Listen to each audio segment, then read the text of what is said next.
back, Swishers, to an all-new episode of your Daily Swish. I have got some interesting news for you today, especially with our Power 10 rankings, with all the change-ups and everything that's been going on. I'm excited to talk about a few of these games that have been happening over the weekend. And Texas A&M, I mean, what is going on in Texas? Okay, I'm excited to share this news with you guys because they knocked off Mississippi State to be put in the Power 10 for right now. Okay, the reason why I say for right now is because of the fact that anything can change, anything can happen. This is the NCAA, okay, women college basketball, and I'm excited to watch it just as much as you guys are. Hopefully, this doesn't change your predictions. Hopefully, this doesn't change your minds about what's going on. Okay, so we're going to start off with Texas A&M. Like I said, everything is bigger in Texas, right? There's always a big showdown in Texas. And for Texas A&M to be in the Power 10 right now, that is exciting news, okay? Texas A&M breaks out into the top 10 rankings, knocking out Mississippi State. Four Aggies, such as Aaliyah Wilson, scored in the double digits, and Wilson took over with 15 points and 5 rebounds, as well as impressive defense with 4 steals and 3 blocks. Okay, totally stepped it up for her team. She definitely made a name for herself over the weekend, helping them get into the top 10 rankings for right now. Okay, Texas A&M was shooting 48% from the floor, and Texas A&M dealt with Abilene Christian with their first loss. Final score on Sunday was 77-59, putting them in the Power 10. I'm excited to see where Texas A&M goes.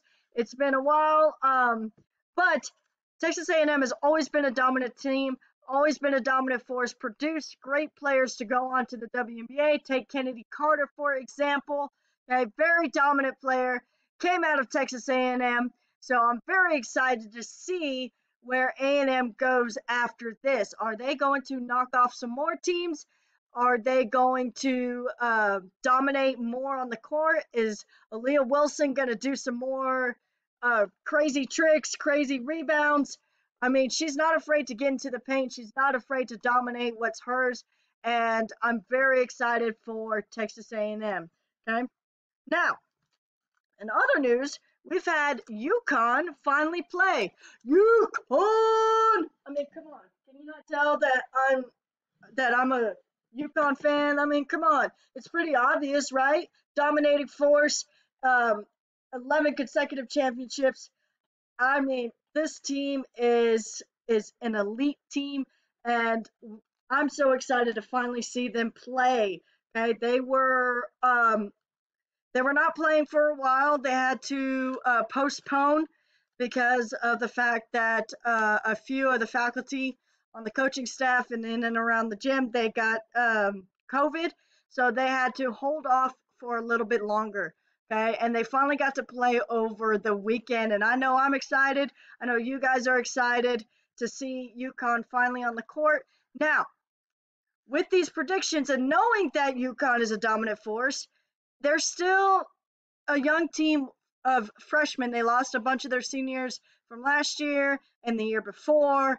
And so Ariema has to kind of start over a little bit, but that doesn't mean that he's not going to be in the Final Four. Okay. UConn has been known to make it to the Final Four, but these last couple seasons into the March Madness, they get to the semifinals, but then once they get there, they end up losing right before the championship. So can they pull it together and go to the Final Four championship game this year? And if they do, can they hold off their opponent? They from what I've seen the last couple of years, they kind of had this overconfidence a little bit, and I'm not afraid to talk about my team like that because that's what a good caster does, right?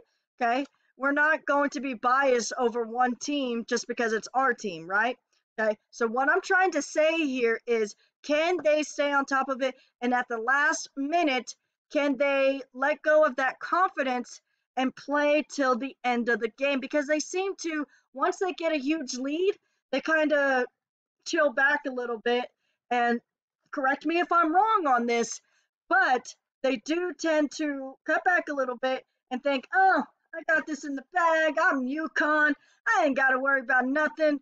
No, UConn, you got to keep playing till the end of the game. Once that fourth quarter buzzer goes off and it says 0-0, then you've won the game. Okay, that's something that I feel like UConn should work on a little bit. And I'm sure many of you guys, many of my swishers out there can agree with me on this, that with they need to play with confidence. That's a given. That's a given for any team. Play with confidence. Play your heart out. But don't just sit there and relax thinking, oh, we got a 20-point lead, and then all of a sudden the underdog team comes out of nowhere and beats you. That's not how it works. Okay? You got to keep playing till the end of the buzzer at the fourth quarter. Okay? So hopefully UConn could stay on top of that. Okay? So speaking of UConn, I'm going to continue on with them about how they did over the weekend. Okay? They make their grand entrance with their top recruit, Paige Bueckers. Didn't seem to mind making her presence known. This freshman, oh, she's on fire! I can tell you right now, she's on fire! Okay? So, in their first matchup against UMass Lowell, okay, she definitely made her presence known. She definitely made it a dominant force, okay? Just her as a player. Okay, she's a rising star. She led the team with 17 points, which makes her second right behind former Husky Brianna Stewart. Okay, and we all know that Brianna Stewart's a legend. If you've been watching my WNBA Daily Swish videos from the WNBA season, I've talked about this numerous times. Okay, but point being, okay, she stands right behind Brianna Stewart for the most points scored by a freshman in the season opener. Okay, so what does that tell you about this girl? She's a rising star. She's a dangerous threat. She's not one to keep your eyes off. Okay, I don't care who you are. You can be Coach Monkey. You can be the Stanford coach. Okay, do not, do not, do not take your eyes off this girl because she is a killer. Okay. Rutgers is not afraid to take a challenge, attack the rim, and score off transition. I don't know if you guys were watching this game, but this girl is legit, okay? Especially when it comes to transition, okay? She can come on and off and score on both sides, okay? And she ain't afraid to go for the rebound, okay? That's another thing, too, okay? I know we've had that saying that offense sells tickets and defense wins games. Well, guess what? Rebounding is part of defense. And if you ain't doing that, then guess what? You've lost a lot of possessions just off of rebounds. Okay, think about it. Rebounds is the key to the game. Okay, I think I've mentioned this in one of my WNBA Daily Swish videos. One of the coaches, I think it was the Seattle Storm coach, Dan Hughes, who mentioned that rebounds is the key to the game. And it definitely showed for this UConn girl because they dominated with rebounds. Okay, or at least she did. She had 9 rebounds and 5 assists. Okay, the final score was 72-23. Now that's a typical UConn game. Okay, so any predictions off of that? What do you guys have to say about that? Is UConn going to come back as a dominant force? Is UConn going to come back and take it from Stanford and Louisville? Okay, so I don't know. We'll just have to see, right? Okay? Anything can happen in the NCAA season. It's not March Madness yet, but when it gets closer to March Madness, I guarantee you're going to see a lot of rank changes. You're going to see a lot of underdog teams come out, and that's what I love about the NCAA. Okay, so now that we've discussed a little bit about some of the exciting games that we've seen, okay, I'm going to give you a couple of games to look out for. Okay, Louisville versus Miami at 1 p.m. That's not going to be until December 20th. Okay, they got to postpone it a little bit, and that's okay. Okay, it's not going to change anything. Okay, now NC State versus Duke at 4 p.m. on December 20th. We got a lot of cool Christmas games coming up. Now, the most recent one that you probably want to check out is on December 16th, Kentucky versus DePaul at 3 p.m. Okay, make sure you check out those games. I'm going to repeat them again. Louisville versus Miami at 1 p.m. on December 20th. Okay, NC State versus Duke at 4 p.m. on December 20th, and Kentucky versus DePaul at 3 p.m. on December 16th. Okay, be on the lookout for those games. If you want to tune in, you can always go to ncaa.com, see where it's going to be broadcasted, if it's going to be broadcasted, so you can get a chance to see some of that NCAA action. Okay, let's go over here and talk about our Power 10 for right now. Okay, so with that being said, here's your Power 10. 1, Stanford. 2, Louisville. 3, UConn. Okay, 4, NC State.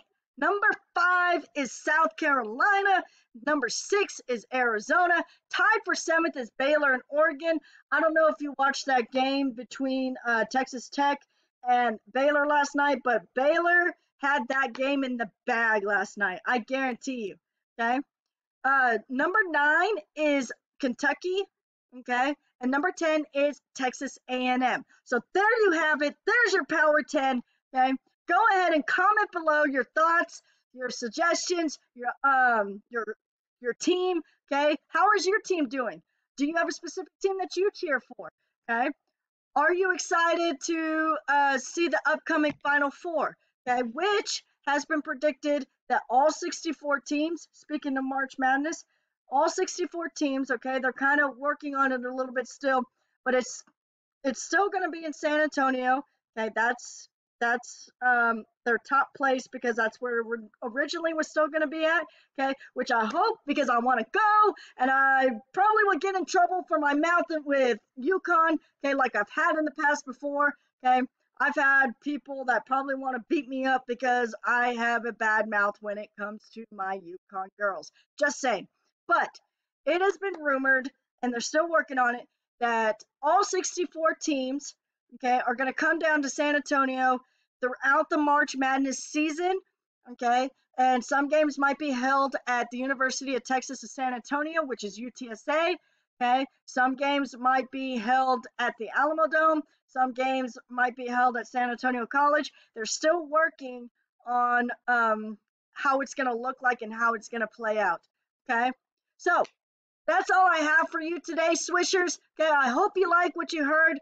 Okay, I'm definitely having a lot of fun with this. I hope you're having fun with this. Okay, like I said, I have a Facebook group page called WNBA Daily Swish. Go ahead and go over there and join right now. Okay, if you've got friends that are basketball fanatics, like women's basketball fanatics, okay, get them over to the WNBA Daily Swish. Subscribe to my channel. Comment. Give me your thoughts. Give me your ideas. Give me your predictions. Okay? Hope you like what you heard. Till next time, if it ain't hot, it ain't a swish.